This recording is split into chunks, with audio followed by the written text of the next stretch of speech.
আসসালামু আলাইকুম রহমতুল্লাহি ওয়া বারাকাতু। আপনারা সবাই কেমন আছেন? আশা করি সবাই ভালো আছেন। আপনারা দেখতেছেন ইমাম কিচেন। আমি আপনাদের সাথে আছি ইমাম।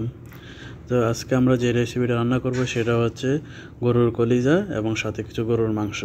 লেটস স্টার্ট, শুরু করা যাক আমাদের ভিডিওটা। আমি এখানে হাফ কিলোরও বেশি গরুর কলিজা নিয়েছি এবং হাফ কিলোরও একটু কম গরুর মাংস নিয়েছি। এগুলো আমি ধুয়ে ভালোভাবে শুকানোর জন্য, পানি ঝরার জন্য রেখে দিয়েছি। তো শুরু করা যাক। আমি একটা প্যান ফ্রাই নিয়েছি, এখানে আমি হালকা কিছু তেল দিয়ে দিয়েছি আমাদের কলিজাগুলো ভেজে নেওয়ার জন্য। আমাদের তেলটা গরম হয়ে গেছে, আমি এখন এখানে কলিজাগুলো আস্তে আস্তে দিয়ে দেবো। অবশ্যই আস্তে দিবেন, হালকা পানি আছে কলিজার মধ্যে, যে তেলগুলো ফুটে আপনার শরীরে পড়তে পারে, এই জন্য সতর্ক থাকবেন। এই জন্য আমি আস্তে আস্তে কলিজাগুলো দিয়ে দিচ্ছি কড়াইতে।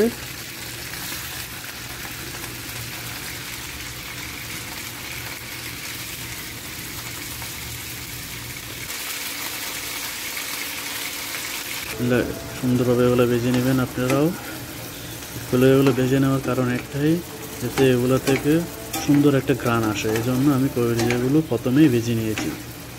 সাথে আমি এখানে নিয়েছি মিডিয়াম সাইজের 2টি পেঁয়াজ কুচি, কিছু কাঁচামরিচ এবং বড় সাইজের একটা টমেটো আমি কুচি করে নিয়েছি।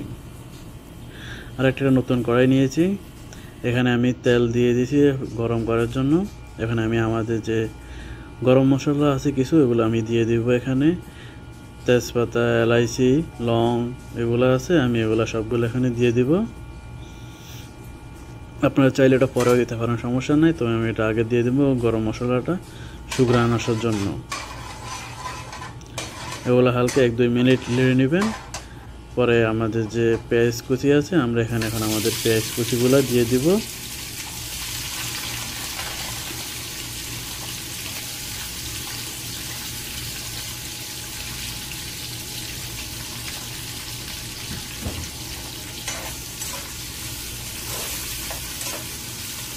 পেঁয়াজ কুচিটা দিয়ে আমরা একটু গরম মশলার সাথে পেঁয়াজটা একটু ভালোভাবে মিক্স করে নিব।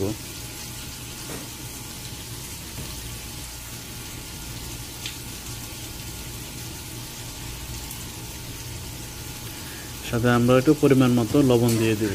লবণটা আপনি আপনার পরিমাণ মতো দিবেন। আমি একটু লবণ কম পছন্দ করি, এই জন্য আমি একটু আমার জন্য লবণ সবসময় কমিয়ে দিই।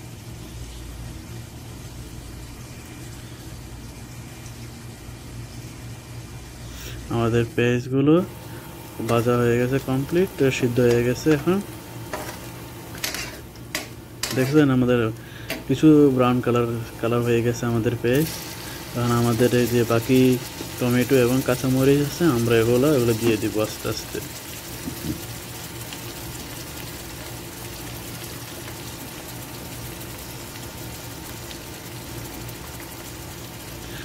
ভালো করে আমাদের টমেটো কাঁচামরিচগুলো আমরা মিক্স করে নিব।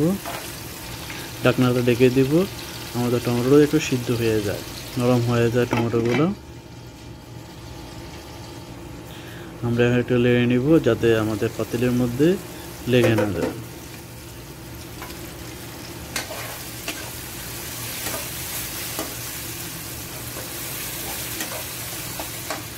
এখন আমরা আমাদের দিয়ে দিব আদা বাটা এবং রসুন বাটা। এখানে দুটোটা একসাথে মিক্স করা আছে, আদা রসুন বাটা।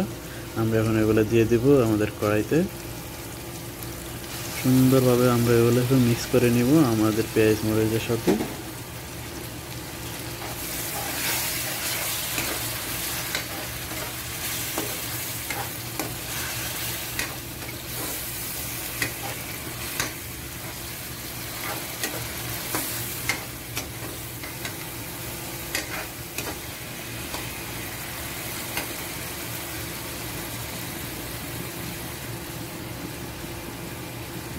আমরা এখন কভার দিয়ে ঢেকে দেব। আমরা কিছুক্ষণের জন্য 2-3 মিনিটের জন্য আমরা ঢেকে দেব।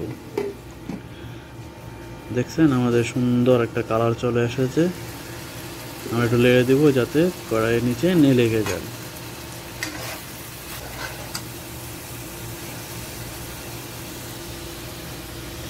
সাথে আমরা আমাদের মশলাগুলো রেডি করে নিয়েছি।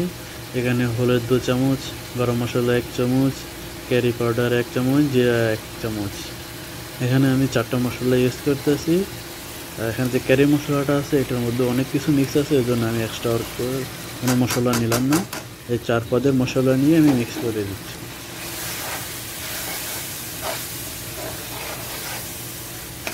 মশলাগুলো ভালোভাবে আমরা মিক্স করে নিব।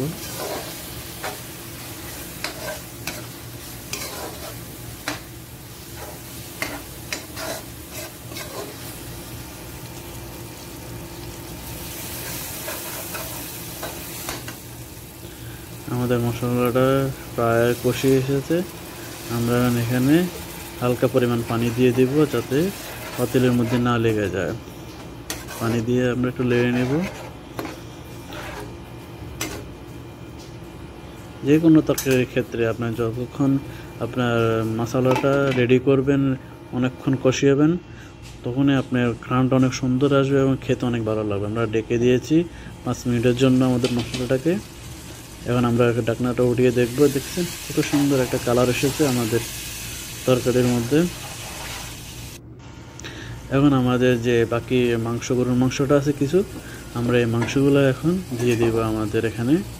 কারণ মাংসটা আগে দিয়েছি, কারণ আমি কলিজাটা আগে ভেজে নিয়েছি, এই জন্য আমি মাংসটা না ভেজে গরুর মশলার সাথে সবগুলো মিক্স করে দিচ্ছি গরুর মাংসটাকে।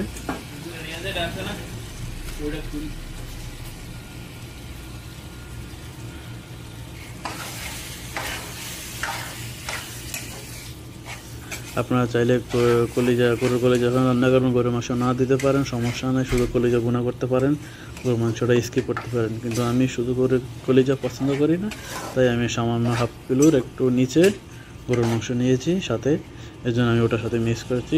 আমার দোনোটা মিক্স করে খেতে অনেক ভালো লাগে। আমাদের গরুর মাংসটা প্রায় কষিয়ে এসেছে। আমরা এখন এখানে ঢাকনা ঢেকে দিব লো মিডিয়ামে।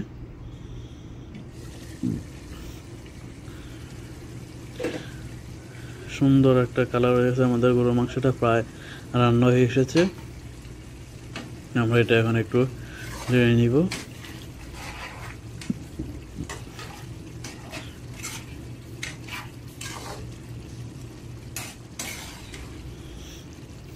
দেখছেন গরুর মাংস যে পানিগুলো আছে, পানিগুলো মাংস ছেড়ে দিয়েছে। আমরা আরও কিছুক্ষণের জন্য রেখে দিব যাতে মাংসটা অনেক নরম হয়ে যায়। দেখছেন আমাদের পানিটা শুকিয়ে গেছে। যেহেতু আমরা এটা ভুনা করব, এখানে কোনো জল থাকবে না। সুন্দর একটা কালার চলে এসেছে গরুর মাংসের। আমরা গরুর মাংসকে নরম করার জন্য একটু পানি দিয়ে দিয়েছি। পানি দেওয়া শেষ, যাতে বলে আমরা একটু নরম হয়, এই জন্য আমরা একটু পানি দিলাম। আমরা এখন একটু ঢেকে দিব আরও 10 মিনিটের জন্য।